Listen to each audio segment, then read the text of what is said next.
Welcome back to the Market Podcast. Asymmetric info for individual investors. Educational info only, not financial or legal advice. Consult a pro before investing. It's 3 a.m., a hospital room, dimly lit. Think about Mike, 52 years old, a father. His lungs just ravaged by COPD. He's hooked up to machines, just breathing. His entire life is pinned to an organ transplant list. And then the phone rings. They found a match. But it's 1,200 miles away. And that flicker of hope, it almost immediately runs into a brick wall. The clock. For decades, really, the best we could do was cold storage. Put the organ on ice, basically. A technology from the 1960s. Primitive, really. Very. And it gave the surgeons maybe 6 hours. 6 frantic hours to get the organ, fly it potentially hundreds of miles, prep the patient, and get it implanted before the cells start breaking down. Surgeons even have a grim term for it, saying the organ turns to mush. Imagine Mike's wife holding his hand, just watching those minutes vanish, hope turning into absolute terror. Okay, now picture something totally different. That same lung arrives. But it's not packed in ice in some cooler. It's warm. It's almost alive. Beating inside a special portable system. That system is actively pumping warm, oxygenated blood through it. Nutrients, too, keeping it at normal body temperature. It's a complete shift. And that single change blows the time window wide open. From that desperate 6 hours to, say, 24 hours, sometimes even longer. That's the difference. That's what lets Mike wake up, breathe on his own, maybe see his grandkids grow up for another 5 years. The company making this possible is TransMedics Group, ticker TMDX. They are pushing the boundaries, no doubt about it, biology and logistics all at once. But for you, thinking about this as an investment, it brings up a really fundamental question. Right. Because we hear constantly about longevity breakthroughs, CRISPR, stem cells, maybe growing new organs someday, people aiming to live to 150. So does that intense, urgent need for a physical organ transplant even last another decade? Are we looking at a technology that's brilliant now, but ultimately transitional, something that future tech just makes obsolete? That's the tension. Exactly. So that's what we're digging into today. 3 core questions really shape the investment decision here. First, do these longevity technologies kill the need for transplants, or maybe could they actually increase the need for sophisticated bridge solutions like this one? Second, how does artificial intelligence fit in? How does AI make this specific business model stronger, potentially creating a data advantage? And finally, the most visible part, the planes. They own 21 aircraft flying these organs around. Is that a sign of a company poised to take off, metaphorically speaking, from its current $105 share price? Or is mixing complex medtech with the operational headaches of running an airline just too risky? Our goal here is to equip you with the understanding needed to decide. Is this a potential multi-bagger in the making, or is it a fascinating but ultimately flawed story in medtech? Let's start by really grasping the problem they solved, that old cold storage method. It sounds almost barbaric now. It really limited everything. We have to understand just how bad it was. Introduced back in the 60s, it was the standard, but the failure rate was immense. For lungs, the most fragile organs, up to 70% were historically just thrown away. 70%. That's staggering wastage when organs are so scarce. Across all organs, maybe 30% globally never made it to a patient because they were damaged in transit or by the cold itself. The core issue is technical. It's called ischemia-reperfusion injury. Ischemia, lack of blood flow. Reperfusion, restoring blood flow. Precisely. Starve the organ of oxygen and nutrients, chill it down, and then when you try to warm it up and get blood flowing again, bam, maximum cell damage. It's almost like the process was designed to cause problems, just born out of having no better alternative back then. So the organ care system, the OCS, tackles this head on. Completely bypasses it. It's a warm perfusion device. It keeps the organ stable at body temperature, 98.6 Fahrenheit. And critically, it's not passive. It's actively pumping oxygenated blood with nutrients through the organ's own vessels, essentially keeping it metabolically active, alive, outside the body. The analogy you used earlier really helps. Cold storage is like trying to ship something incredibly delicate, maybe lab equipment, through standard mail. You just hope it arrives okay. Right, no control. The OCS, though, is more like a dedicated, climate-controlled, mobile ICU just for that organ. It doesn't just pause the clock on degradation. In some ways, it can even help the organ recover during transport by flushing out toxins and providing support. It mitigates that ischemia-reperfusion damage. And there's a huge clinical benefit beyond just time, right? Assessment. That's key. With cold storage, surgeons were flying blind until they opened the box. With the OCS running, they can monitor the organ in real time. check biomarkers like lactate levels. These tell you how stressed the tissue is, how healthy it is. So they know the organ's condition before they even start the transplant surgery. Exactly. Yeah. They know its viability, its likely performance. That's information they never had with the old method. It transforms the confidence and planning around the procedure. Getting here wasn't easy, I imagine. This sounds like a classic biotech struggle story. It absolutely was. It started with the founder, Waleed Hassani, back in 1998. He's a cardiac surgeon by training, saw perfectly good organs being discarded simply because the clock ran out. That was the initial spark. Years of engineering challenges, clinical trials. When was the first big breakthrough? The OCS lung trial in 2007 was pivotal. It wasn't just a small improvement. It demonstrated that 24-hour viability window. That fundamentally changed the game for long-distance transplants, shattering that old 6-hour constraint. And that paved the way for regulatory approvals. Yes, they built on that success systematically.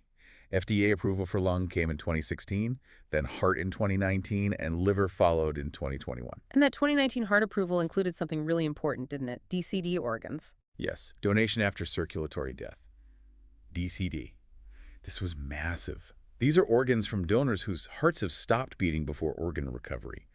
Previously, these were largely unusable because of the warm ischemic damage that starts immediately. But the OCS can handle that. It can. The warm perfusion allows the system to essentially resuscitate and assess these DCD organs, recondition them, make viable organs out of ones that would have been discarded.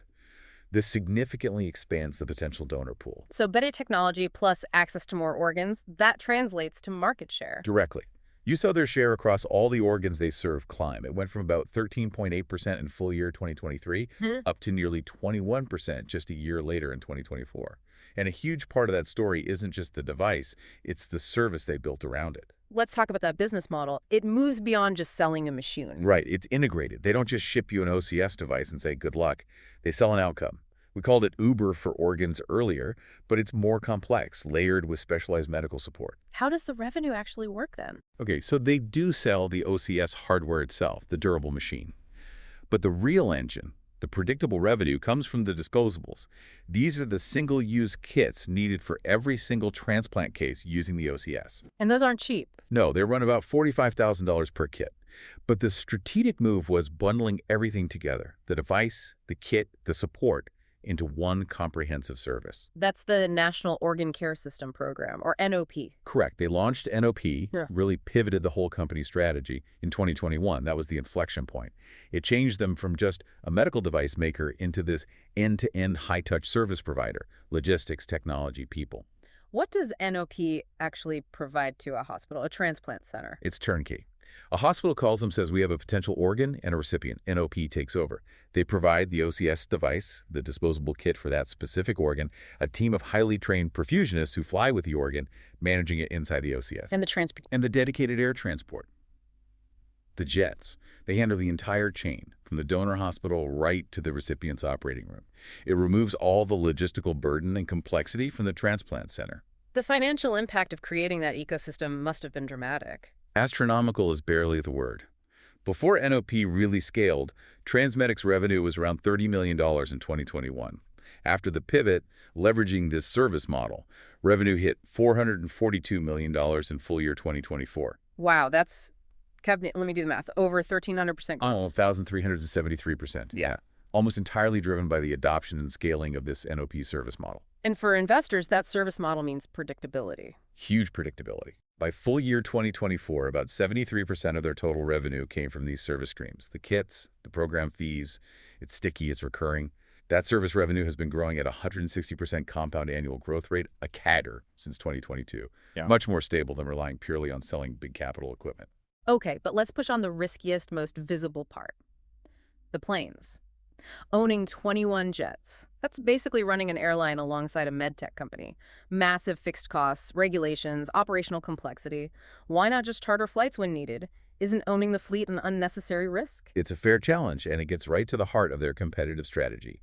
Yes, owning assets has costs. But in this specific business, where minutes literally mean life or death, and reliability is everything outsourcing transport, is a huge vulnerability. How so? Availability, cost. Both.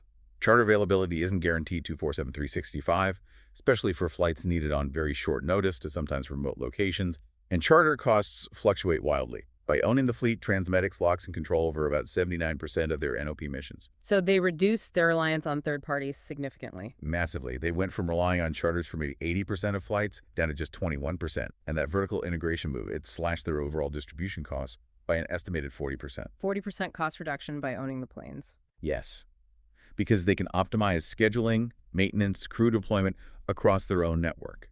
It turned the fleet from just a logistical necessity into a major cost advantage and a guarantor of reliability. They can hit 99% of the continental U.S. within 4 hours. Yeah. You simply cannot guarantee that rely on the charter market. So the control, reliability, and ultimately the cost savings justify the complexity of running the aviation side. And this service extends beyond just the physical logistics. There's a digital component too. Right, the OCS Connect app. It's quite clever. It gives the receiving surgeon a real-time, secure dashboard view of the organ's vital signs while it's in transit on the OCS. IP secure, of course. So the surgeon can see the perfusion data, lactate levels, flow rates, etc., mid-flight. Exactly. They're not just waiting for it to arrive. They're seeing how it's doing, collaborating remotely with the perfusion team traveling with the organ. It builds incredible trust and deepens the partnership with the transplant center. It makes it more than just a vendor relationship. It's a clinical collaboration tool that drives stickiness. Pulling off this kind of integration, advanced med tech, complex logistics, specialized service requires strong leadership. Let's talk about the team. It really starts at the top with the founder, Waleed Hassanein, CEO since the beginning, 1998. He's the visionary, the cardiac surgeon who saw the initial problem. And crucially, that strategic shift to the NOP service model, that was his call. That's the engine of the recent growth. And his interests are aligned with shareholders. Deeply. He still owns about 25% of the company. His net worth is directly tied to the stock's performance. You also saw him make a significant $2 million insider purchase not too long ago, even at higher price levels. That signals strong conviction. Who handles the complex financial and operational side? Gerardo Hernandez, the CFO, joined in late full year 2024, a key hire. He's the finance veteran credited with really optimizing those aviation costs, moving away from expensive charters and stabilizing things financially, particularly after they faced down a short seller attack. And operations, keeping the machines and kits flowing. That falls under people like John Carey, VP of Operations. Ensuring that the manufacturing, which they do in-house at their Andover, Massachusetts HQ, can scale reliably to meet demand is critical. They need high quality, consistently, as they aim for that 10,000 annual case goal by 2028. Looking at that combination, the surgical insight, the financial discipline, the operational capability, it seems like a very strong, well-rounded team. We rate them highly, definitely a 9 out of 10. They've navigated incredibly complex territory, blending biotech innovation with airline-level logistics. They've weathered storms, like near bankruptcy early on in that short seller report, and emerged stronger, more efficient. And the incentive structure keeps management focused on shareholder value. Very directly. Hassanin's compensation, for example, is heavily weighted towards equity, about 80%. And importantly, that equity vesting is tied specifically to total shareholder return hurdles. If the stock doesn't perform for investors, he doesn't get paid as much. That's powerful alignment. What about the company's overall mission and culture? What drives them? Their stated mission is clear. Transform organ transplant therapy for end-stage failure patients. Everything flows from that. The specific goals support it. Tripling U.S. volumes to 10,000 OCS cases annually by 2028, cutting organ discards by 50%. And the long-term vision? It's ambitious. A living organ world. They want to completely replace cold storage globally with warm perfusion, integrated logistics, real-time data, and eventually AI optimization to manage the whole process. The ultimate goal is to effectively end the transplant waitlist crisis. How does that culture show up day to day? You see it in things like the commitment to the 17-hub aviation network, providing that 247 rapid response capability. That's patient-first innovation in action. And the proof is in the pudding. Their own registry data shows a remarkable 94.9% utilization rate for hearts transported on the OCS. That clinical result validates the entire approach. Okay, let's pivot to the competitive landscape. How strong is their position? What are the moats? The market structure itself helps. It's effectively an oligopoly, only a handful of serious players. But within that, TransMedics is clearly the leader, the alpha. That 20.9% overall market share is significant, but within their niche, warm perfusion, they're dominant.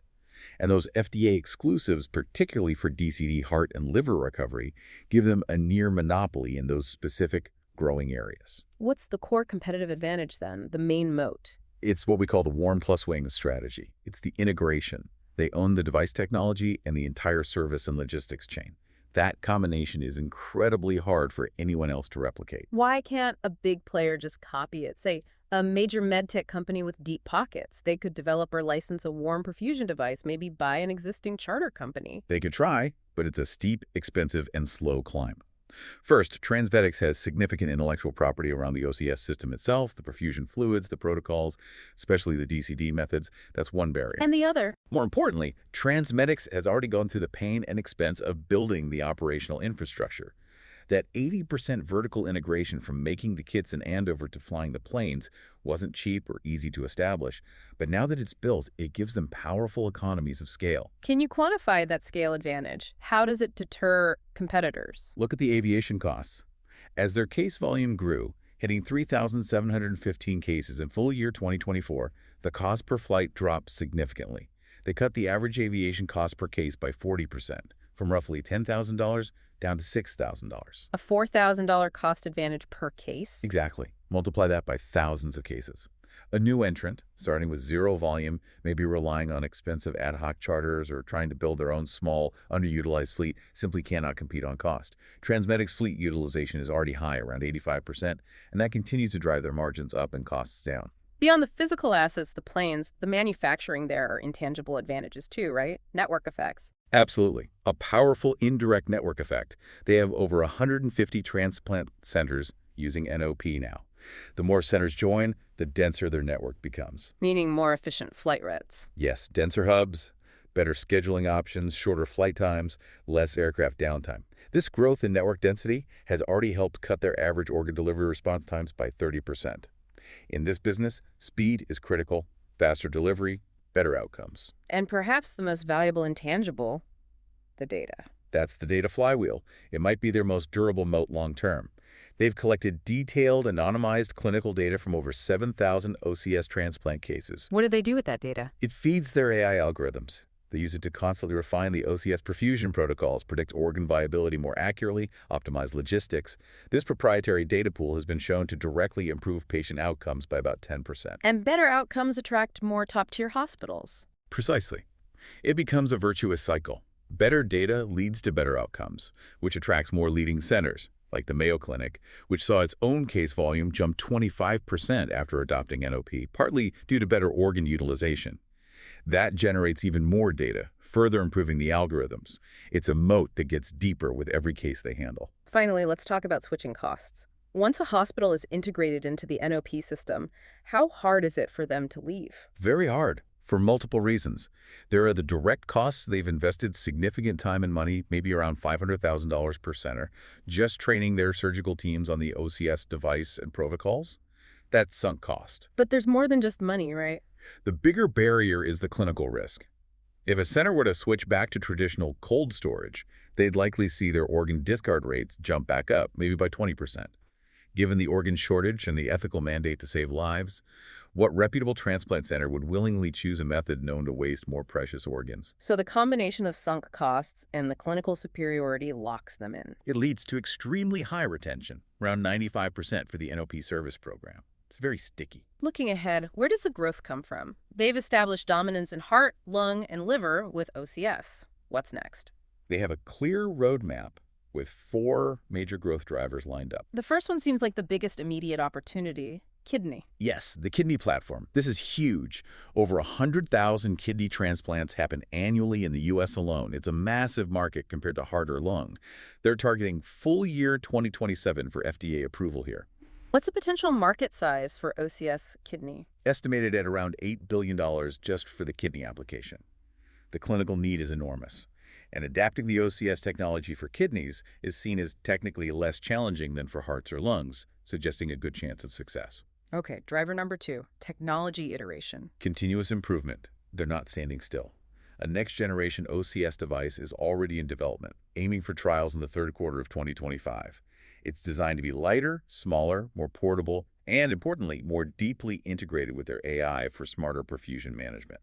What's the goal with the next-gen tech? Pushing the viability window even further. They're targeting 48 hours of safe organ preservation time. 48 hours. That opens up global possibilities. Exactly. It makes international organ sharing feasible, dramatically expands logistical flexibility. Management believes this alone could boost their overall case volume by 30% or more. Third growth vector. Geographic expansion. They've proven the NOP model works incredibly well in the complex U.S. market. Now they're planning to take it international.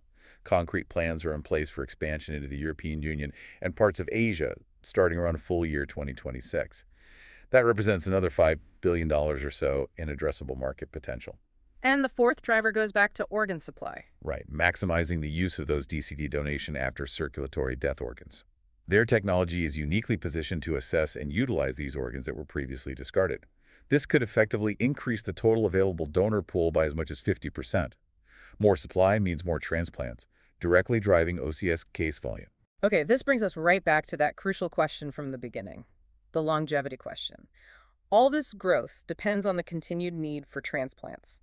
What if stem cells or xenotransplants using pig organs, for instance, make OCS obsolete? It's the elephant in the room for any transplant-related investment. But the analysis suggests TransMedics is actually well-positioned to benefit from these advances, not be disrupted by them, at least for the foreseeable future. How so? Doesn't growing a new organ in a lab replace the need for transport? Eventually, maybe. But growing fully functional, complex human organs at scale is still very much science fiction, likely decades away from widespread clinical reality. Stem cells are projected to take maybe less than 5% market share by 2030. Transplants address acute organ failure happening right now. Longevity tech aims to delay failure, but people will still experience sudden organ damage or disease requiring immediate replacement. Transplants are the bridge. And what about xenotransplants? Pig hearts, pig kidneys? That seems closer. Closer, yes, but still facing significant hurdles. Immune rejection, long-term viability, regulatory approval. Crucially, though, even if pig organs become a viable option, they will still need to be transported, monitored, potentially reconditioned outside the body before transplant. Meaning they'd likely need a system like OCS. Very likely. TransMedics is already running tests, ensuring OCS compatibility with xenotransplant protocols. So they position themselves as the essential enabling infrastructure, regardless of whether the organ is human or animal. They remain the logistical linchpin. Our assessment gives a high, maybe 90%, probability that OCS technology and services remain critical for many decades. It also seems like the company has resilience baked in. They've survived challenges. They demonstrate real anti-fragility. They don't just endure stress, they seem to get stronger. They survived a near-death cash crunch back in 2016, burning through $40 million. More recently, that short seller report in January 2025 attacked their operations, their response. They grew case volume 58% in the following period, and an independent audit completely debunked the report's claims. Adversity seems to force them to become leaner and more focused. Let's look at the numbers that reflect this journey. The financials must tell a story. They absolutely do. It's a clear picture of transition from a cash-burning R&D outfit to a high-growth, profitable medtech and logistics leader. Revenue growth was explosive, 83% in full year 2024. And it's still running hot, posting 38% growth in the second quarter of full year 2025, reaching $157 million for the quarter. And profitability is following suit. Definitely. That control over logistics, especially bringing aviation in-house, has paid off. Gross margins hit 59% in Q2 of full year 2025, and operating margin reached a solid 23%. That's reflecting real operational leverage and efficiency gains. How does that stack up using metrics like the Rule of 40? It performs exceptionally well. The Rule of 40 adds revenue growth rate and free cash flow margin. They achieve 65%, that's a 38% growth, plus a 27% free cash flow margin. Anything over 40% is considered strong for software companies. Getting to 65% is elite territory, especially for a company with significant physical assets like aircraft. And compared to other medtech companies? It's night and day. Their 83% recent annual growth versus the typical medtech peer average of maybe 5%. Their return on invested capital is around 22%, while peers average closer to 15%. That shows they are generating much better returns on the capital they deploy, including that big investment in the fleet. What about their financial health overall? Balance sheet? Very strong. They're sitting on about $401 million in cash with very little debt. This gives them tremendous flexibility to fund future growth like the kidney R&D, international expansion, maybe even opening that planned design center in Italy without needing to raise more capital and dilute existing shareholders. Okay, so strong companies, strong growth, strong financials. Now, the crucial part for an investor, valuation. Is the current price attractive? Valuation is where the rubber meets the road. Great company, bad price equals bad investment. We need to bridge the gap. We typically look at both intrinsic value, what the future cash flows are worth today, using a discounted cash flow model, and relative value, how it compares to similar high-growth companies. Before we get to your target, let's acknowledge the risks. What's the bear case? If someone is arguing against the stock at $105, what's their reasoning? The primary bear arguments usually center on a few key fears. One is that they've overbuilt the aviation fleet. What if growth slows? They could be stuck with expensive, underutilized planes, killing margins at 40% of idle potential risk. What else? Competition and cost. Bears might argue the NOP service is too expensive, around $100,000 per case all in. Could a lower-cost competitor, maybe using improved cold techniques or a different service model, eventually undercut them? And then there's the ever-present background fear, the longevity wildcard. What if stem cells or xenotransplants do arrive faster than expected and genuinely make the transplant market shrink dramatically by, say, 2035? Okay, that's the downside risk picture. What's the counterargument? The bull case. The bull case rests on the demonstrated power and durability of their integrated model. The NOP flywheel is working, consistently delivering that 38% plus service growth. The 21-jet fleet isn't just a cost, it's a moat, locking in control and driving down per-case costs, protecting those impressive margins. Plus the future growth drivers. Exactly.